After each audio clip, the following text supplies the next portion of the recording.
أعوذ بالله من الشيطان الرجيم. بسم الله الرحمن الرحيم. قالوا تالله تفتأ تذكر يوسف حتى تكون حرضا أو تكون من الحالكين. سورة یوسف 85 نمبر آیت. 85 نمبر آیات کې د یعقوب علیه السلام او د هغه زامنو منځ کې بحث ذکر کیږي. او مخکې نه موږ ویل چې کله بنیامین په مصر کې پاتې شو او ورونه یې رالو واقع بیان کړله، یعقوب علیه السلام ډېر زیات خفه شو. د دوی نه یې مخ واړو او د یوسف علیه السلام ارمانی به شروع. نو چې کله د یوسف علیه السلام ذکر یې کوکو او فریاد یې کاو، اگر چې د زامنو نه مخ اړول او دوی ته یې نه ویل، لیکن هغوی خبرې واورېد. نو د یعقوب علیه السلام د زامنو یعقوب علیه السلام ته وویل، قالو نو وی ویل تالله قسم په الله، تبتأ ته همیشه تذکر یوسف چې یادې یوسف علیه السلام حتی تکون حرضا در دې چې د شي کمزور. حرض هغه بیماری ته هغه کمزورتیا ته ویل کېږي چې انسان مرګ ته نږدې کړي، یعنی مرګ ته نږدې شي، دومره خراب شي. او تکون من الحالکین، یا شي ته وفات یا ایسته وفات شي. د یعقوب علیه السلام د زامنو د خبرې مطلب دا دی چې غم په څومره غټ شي خو چې وخت تېرېږي دا ختمیږي او کمیږي. او د یوسف علیه السلام غم داسې غم دی چې ته په اوله ورځ څنګه خفه وي هغه شان اوس هم خفه وي، او دومره کلونه منځ کې تېر شوي چې ستا په غم کې فرق نه دی راغلی. لہذا دا غم یرول پکار دی. دا غم چې څومره را تازه کېږي دا ته کمزوری کوي، ته خرابوي. قال یعقوب علیه السلام ویل انما اشکو بثی وحزنی الی الله، انما اشکو یقینا زه فریاد کوم، بثی د غم خپل، وحزنی او تکلیف خپل. بس او غم ته ویل کېږي چې ډېر زیات غټ غمي، دومره غټ غم چې ته پټې او پټېږي نه خلک ته خبرېږي او بې اختیاره خورېږي. لکه غم د یوسف علیه السلام چې یوسف علیه السلام د واقعه دومره دردمنه وه که یعقوب علیه السلام به څومره پټوله خو خلک به خبرېدو، او د یعقوب علیه السلام د برداشت کولو نه بهر وه. حزن هم غم ته ویل کېږي، لیکن دا غم د دې اورېدنې نه لږ کمي کچې. نو په دې ځکه کې دوه غمونو ته اشاره ده.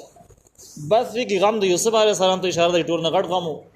او حزن کې د بنیامین په باره کې غم دی چې معلوم خدای چې په مصر کې دی لیکن کور ته رانغی او پاتې شو. نو یعقوب علیه السلام وویل چې زه خپل فریاد غټ غم فریاد او د دې کچي غم فریاد ټول الله ته کوم، تاسو ته نه وایم. نو د یعقوب علیه السلام د جواب مطلب دا دی چې زه انسانانو ته فریاد نه کوم چې تاسو ته لګیا یم او بس ما به خراب کی او څه پیدا به نه وي، بلکې زه د خپل فریاد الله ته کوم، او الله ته څوک فریاد کوي نو الله یې اوري. نو چې کله الله اوري نو هغې انجام به سره وځي. یوسف علیه السلام به الله تعالی ماته راورسوي، بنیامین به هم راورسوي. لهذا زما د غم پیدا شته دی. واعلم زه پیژنم من الله د الله له طرف نه ما هغه څه لا تعلمون چې تاسې پرې نه پوهېږئ. ما ته ویل دي څه معلوم دي تاسې په هغې باندې پوهېږئ نه، نو په دې وجه زما په غم باندې تاسې اعتراضونه کوئ. یعقوب علیه السلام څه پېژندل چې زامنو ته یې پته نه وه. دې کې زیاته راجحه مشهوره خبره دا ده چې یوسف علیه السلام چې کوم خوب لیدلی او پلار ته بیان کړی و، د هغې خوب تعبیر دا و چې یوسف علیه السلام به پیغمبر کېږي او دغه شان 11 رونه مور او پلار دا بر د یوسف علیه السلام تعظیم کوي، احترام به کوي، تابع کېږي. اوس یعقوب علیه السلام ته خو تعبیر معلوم او تر اوسه پورې لا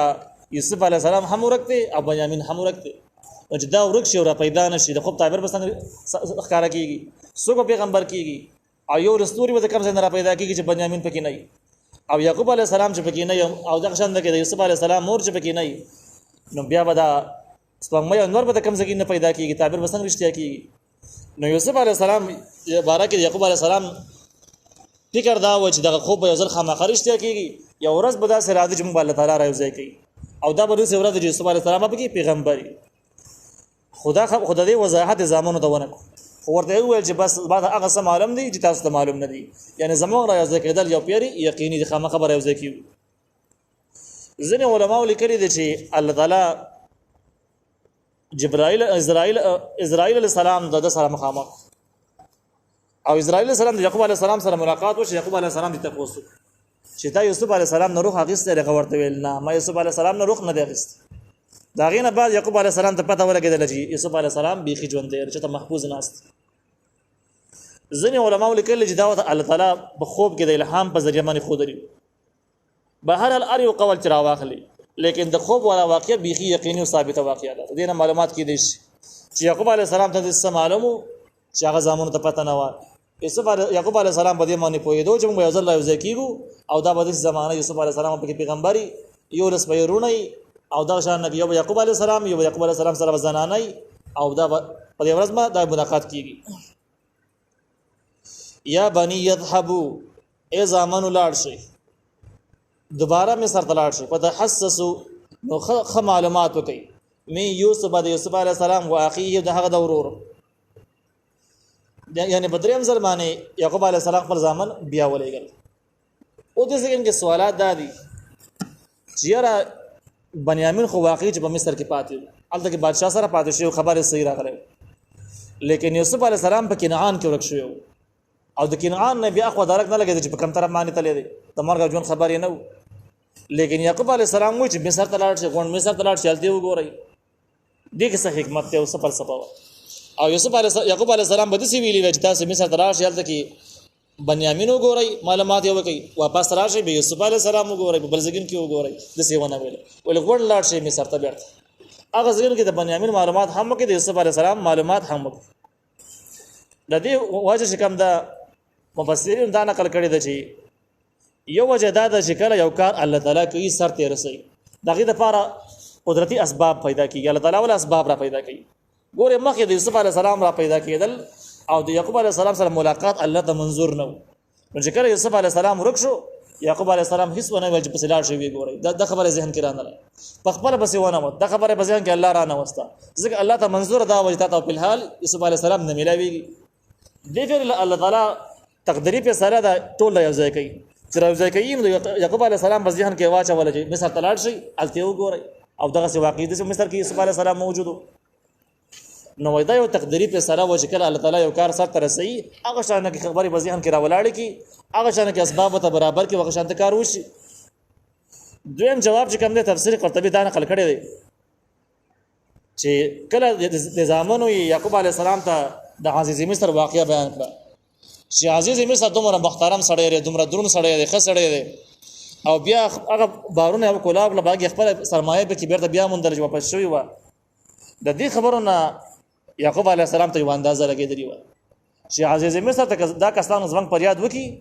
چې زمنګ دغه شان کسان ورک شوی دی او دا شان کې یعقوب علی السلام د الله پیغمبر دی ضعیف ته کمزوري شوی دی تر اوسه به خبرو کوم راسته وکا او دا کسان راستره وګوره چې کومه طریقې او واقعیا بیان کړل نو عزیز مصر دومره حمدله د چې کې دې شي لاس سره وکي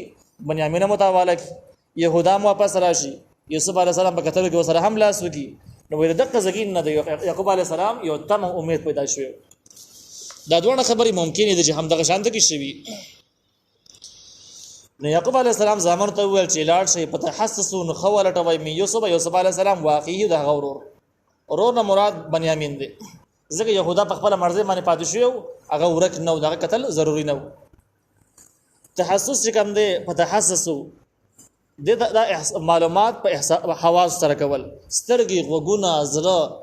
په حواس سره معلومات کول ته په تحسس ویل کېږي او د دې استعمال په اکثر په هغه ځګنو کې کېږي چې کم غږی کې خه معلومات سره راځم کې پیدامن معلومات دویم تجسس د تجسس هم پټ معلومات راځم کول ته ویل کېږي د حواس په ذریعہ باندې لیکن تجسس استعمال په هغه ځګنو کې کېږي چې کم ځکه ناجایز او نامناسب وي سره زی پټ رازونه معلومه پر دې بر نه چاته کویان کني او کله ته ورچي او په هغه کمزوري معلومه خلک به خبري مسالې او تر پیدا کوي نو دا معلومات حاصلول دي لیکن ناجایز معلومات نو چا پټ ناجایز معلومات را جمع کول تجسس دی او د خه معلومات را جمع کول چې فائدہ مني او نقصان نه دا تحسس دی نو یعقوب علیه السلام زمان ته په تحسس خه معلومات وکي یعنی ناروا خبرو بس ملګي پټ ناجایز معلومات چې را جمع کوي خه معلومات را جمع د یوسف علیه السلام د هغه دورور ولا تيأسوا او تاسو منع امید کیږئ مې روح الله د رحمت د الله تعالی نه روح په معنا د رحمت سره دی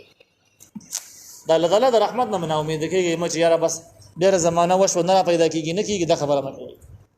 هر مشکل کار چې الله یو غوړ آسانی کیږي نو بس الله تعالی نه تم ساتي خپل مهنت جاری وساتي انه یقینا لا ييأس من روح الله نه نا امید کیږي د رحمت د الله تعالی نه الا القوم الكافرین، مگر قوم کافران.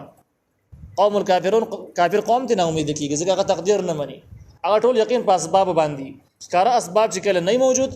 یا کمزوري شي نو کافرانو خیال دی چې د کار وس نه کیږي. لیکن مسلمانان په الله تعالی په علم او قدرت باندې پورا یقین لري او د یقین دغه یقین تقاضا ده چې مایوسی بنه کې الله تعالی په هر کار باندې قادر دی کولی شي. لہذا استا مشکل کار هم سمول شي. نو دا کسان چې ورکشوي دي کوم